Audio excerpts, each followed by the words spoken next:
Почтувани, добар ден, ги следите вестите на Канал 8. Жителите на село Соколарци конечно ќе се ослободат од септичките јами. Подпишани договорите со изведувачот за почеток на градежните работи за изградба на фекална канализација во ова село. Заменик министерот за локална самоуправа Дејан Павлевски во посета на општина Чешиново Облешево. Најгорливиот проблем на жителите од село Соколарци, односно со канализацијата, ќе биде решен.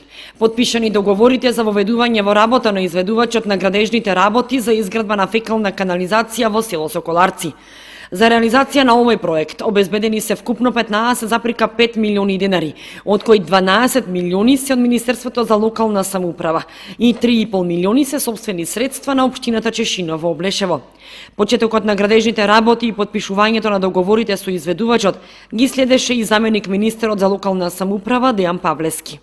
Денеска сме овде за да се воведе во работа изведувачот кој што даде најдобра понуда за изведба на систем за отпадни води, односно канализационен систем за Соколарци. Во изминатите 2-3 години општина Чешиново Облешево исто така работеше на подобрување на патната инфраструктура во општината и ние помагавме како министерство. Изведба на пешачка патека, односно тротоар до село Чешиново, изработка на технички документации. Ние како министерство во рамките на можностите стоиме и ќе стоиме и понатака, особено за руралните општини и за селата. Меѓутоа сакам да истакнам фактот дека не само нашето министерство, туку и останатите министерства преку своите програми особено се залагаат да се инвестира токму во руралните подрачја и се она што значи основни потреби на граѓаните. Тоа ќе продолжи и во иднина. Значи парите кои што се собираат од граѓаните, а се во буџетот на Републиката, исклучиво се трошат и ќе се трошат за потребите на граѓаните, а не за луксус. Со изградба на фекална канализација на жителите од ова населено место им се овозможуваат подобри услови за живот и конечно ослободување од септичките јами. Подпишан договор за соработка помеѓу Центарот за развој на Источнопланскиот регион и Развојната агенција на Посавска регија од Република Словенија. Во туристичкиот инфоцентар на Пониква одржана средба на градоначалниците од општините од Источниот регион со представници од Словенија. Представници од регионалната развојна агенција на Посавска регија Република Словенија и останати представници од општина Жалец на средба со градоначалниците од општините од Источнопланскиот регион. Пред неколку месеци делегација од Источнопланскиот регион беше во посета на Посавска регија во Словенија. Главната цел на средбата е поврзување на Советот за развој на Источнопланскиот регион со Посавска регија, за да можат во иднина заеднички да соработуваат на различни европски проекти. Словенија е член на Европската унија, има можности за искористување на голем број големи фондови, каде што нашите општини и центарот може да се јават како партнери во различни активности. Кога кажам соработка, тоа значи соработка во различни области кои што се од интерес на двете страни. Може да се работува во делот на туризмот како еден од приоритетите во развојот на нашиот регион, може да се работи во областа на заштита на животната средина. Вие знаете, Република Словенија на тој дел каде отиде на колку чекори пред останатите, може да се работи во делот на бизнис заедницата. Се надевам дека навистина ќе имаме плодна соработка. Состанокот се одржа во туристичкиот инфоцентар на Пониква, на кој присуствуваа градоначалниците од општините од Источниот регион и представници од Развојната агенција на Посавска регија Република Словенија.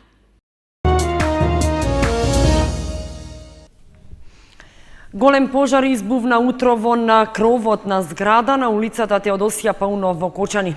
Територијалната противпожарна единица интервенираше со 4 возила и 10 пожарникари и за неполни 2 часа пожарот беше ставен под контрола. Оштетена е кровната конструкција на зградата, за среќа повредени нема. Во текот на вчерашниот ден пак гореше и градската депонија. Се запали кровната конструкција на зградата на улицата Теодосија Паунов во Кочани поранешна 29 ноември број 51. Се претпоставува дека пожарот е предизвикан од неисправна електрична инсталација и запален бојлер. По добиената дојава во 7 часот и 41 минута за запалена тераса и кровна површина, пожарникарите од територијалната противпожарна единица на Кочани веднаш интервенирале и пожарот за неполни 2 часа беше ставен под контрола.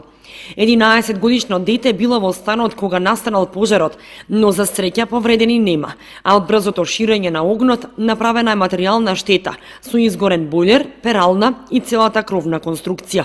Дојдовме со 2 возила и 4 пожарникари и затекнавме запалена кровна конструкција на последниот спрат на зградата. Повикавме уште 2 возила и уште 6 пожарникари и за неполни 2 часа го ликвидиравме пожарот. Оштетена е кровната конструкција. Наша предпоставка е дека е пожарот настанат од неисправна инсталација и запален бојлер. На лице место во станот е било 11 годишно дете, кое после експлозијата го напушта станот и пријавува кај нас. Во текот на вчерашниот ден пак пожарникарите цели 5 часа гасеа пожар на запалената градска депонија. Во текот на вчерашниот ден исто имавме една интервенција која од 19 часот траеше до 00 ноќеска од покрај градската депонија беше запален ридот, во која интервенција учествува 14 пожарникари и двајца од Виница, 16 и 4 возила. Паунов и повторно апелираше за почитување на законот за непалење оган на отворен простор, бидејќи 90% од пожарите се предизвикани од палење оган на отворено и се предизвикани од човечки фактор. Матичните ќе станат семејни лекари. Почнува трансформацијата на ординациите по општа медицина во ординации по семејна медицина. Ова решение е дел од мерките за унапредување на примарната здравствена заштита, изготвени врз основа на анализите и препораките на Светската здравствена организација во координација со стручните здруженија.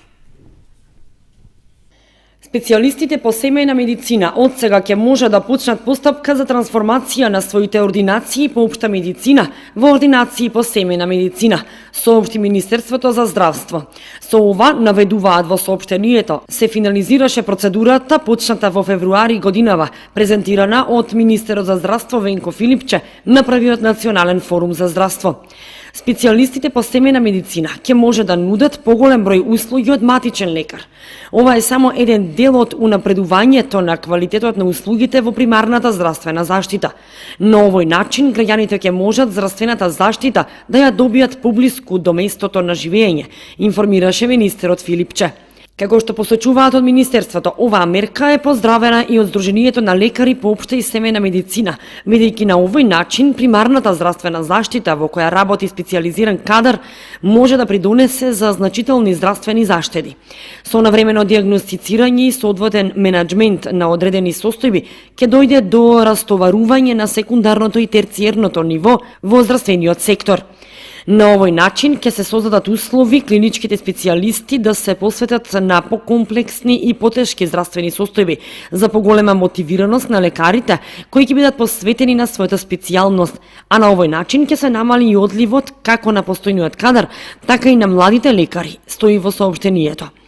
Председателката на Сдруженијето на лекари по општа и семејна медицина Катерина Ковачевиќ посочи дека специјализацијата и доедукацијата по семејна медицина како процеси се почнати во 2010 година. Во просек 30 лекари годишно се стакнуваат со звање специјалисти по семејна медицина. Со овие измени се оди чекор напред. Со препознавање на компетенциите се имплементира специјализацијата по семејна медицина, согласно глобалната политика за постигнување стандарди за квалитет. Се препознаваат и признаваат знаењето и вештините на специјалистите по семејна медицина, а со оваа одлука се очекува да се зголеми интересот за специјализација и доедукација.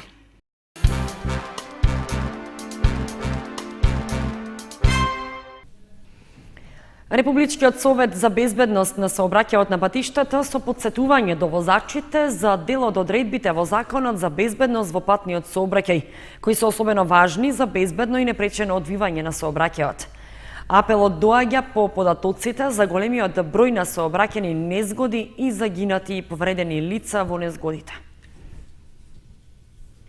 Секојдневно сме сведоци на голем број негативни примери на непрописно и опасно учество во сообраќајот, непочитување на сообраќајните правила и прописи, непочитување на поставената сообраќајна сигнализација, ниско ниво на култура, етика, толеранција и ниско ниво на меѓусебно почитување помеѓу учесниците во сообраќајот. Ваквата состојба резултира со голем број на сообраќајни незгоди и голем број загинати и повредени лица во сообраќајки. Анкетите на Републичкиот совет за безбедност на сообраќајот на патиштата покажуваат дека околу 50% од возачите не секогаш ги почитуваат сообраќајните знаци и поставената сообраќајна сигнализација.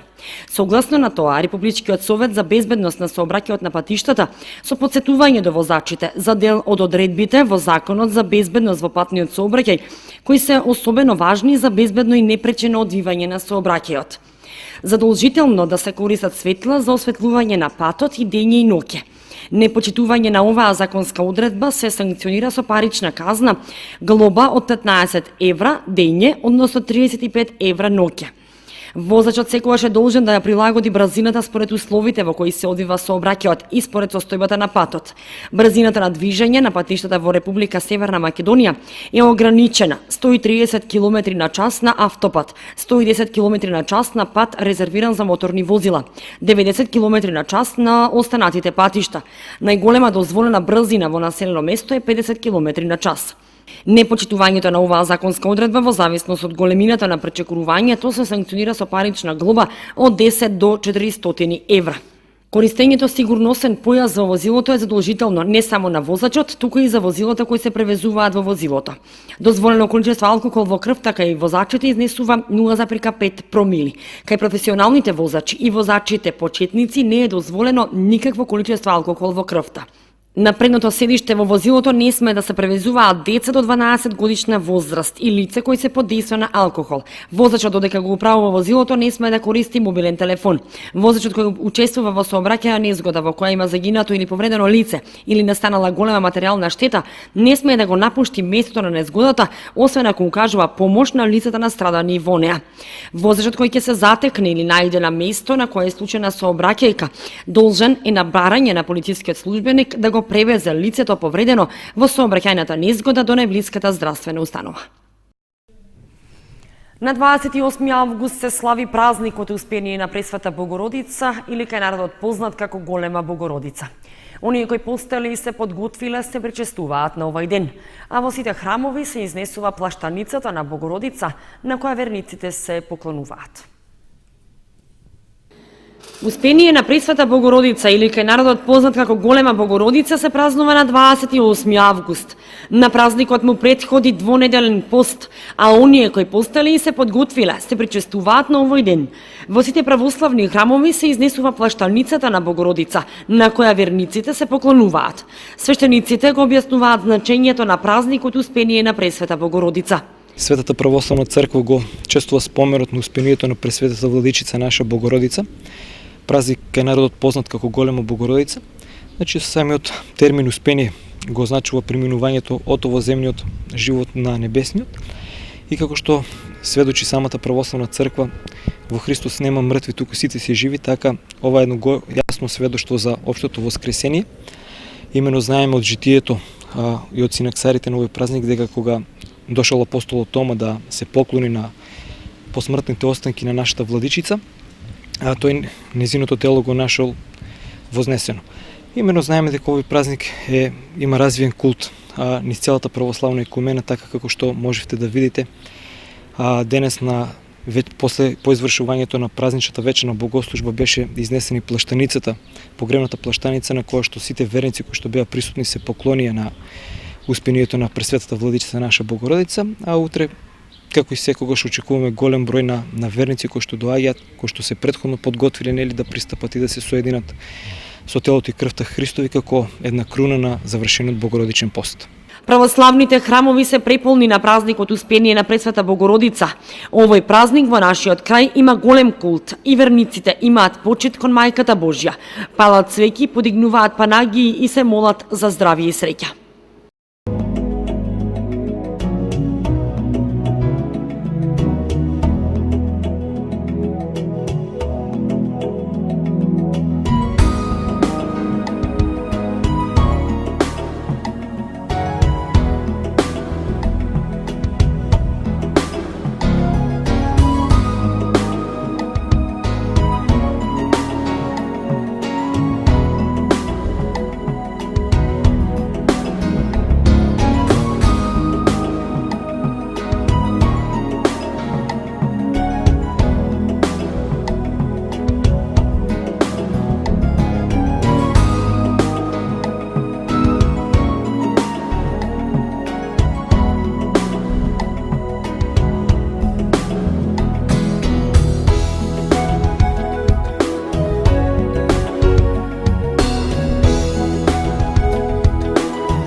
Почитувани, тоа беше се што ви подготвивме за ова издание на вестите на Канал 8. Останете понатаму со нашата програма. Довидување.